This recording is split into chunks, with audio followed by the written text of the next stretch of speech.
Camera number 288 of 365 is this Yashica year.The rangefinder, fully manual camera.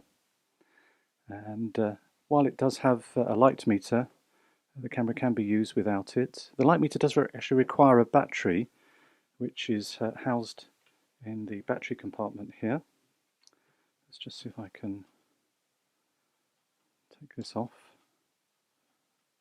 And there we go. Now the battery is this, is it a 3-volt battery, I believe?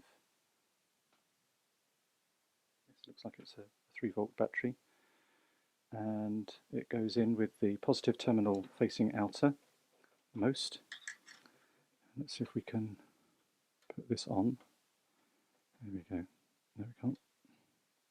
I do find some of these battery compartments easy, some are really difficult. This one seems to fit in the middle somewhere. It does take a while to, there we go, once we've got it. Okay, so now the meter is can work, and it works by pressing the red button here at the back with our thumb.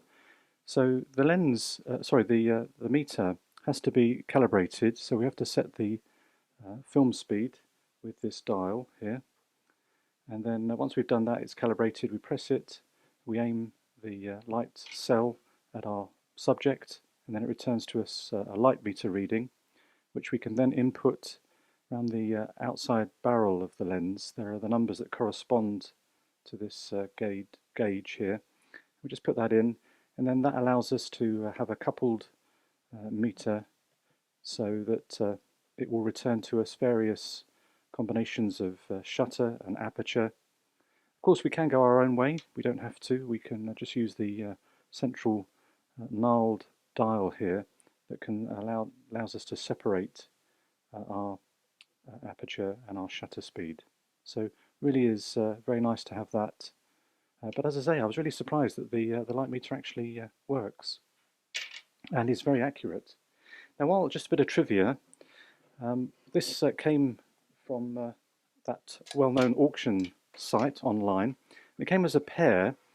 Now, can you spot the difference? Well, probably not on the front. They are identical.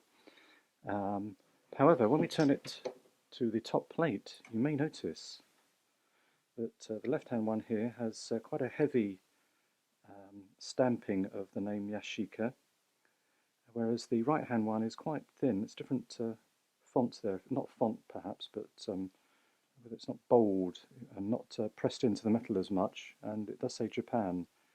Also, the light meter window is much smaller on this one when compared to this one.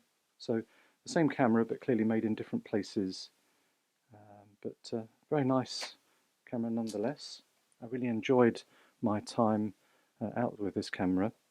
I think part of it is the film advance is not silky smooth, because there is a kind of a ratcheting. You can feel the mechanics, but it was a very nice experience if you're into that kind of thing, I suppose. But I certainly found that very rewarding. Our film counter, our shutter actuation, mentioned the light meter, our cold shoe film rewind crank, which we can rewind our film by pressing the button and then rewinding our film into our canister.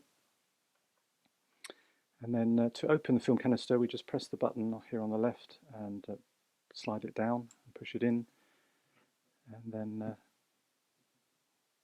we have our film chamber. Now, I did not realise, I was so keen to use this camera, that the light trappings around the door there, but reviewing the negatives as I have very quickly, they seem to be okay. There doesn't seem to be any appreciable light leak, but that will have to be done at some stage.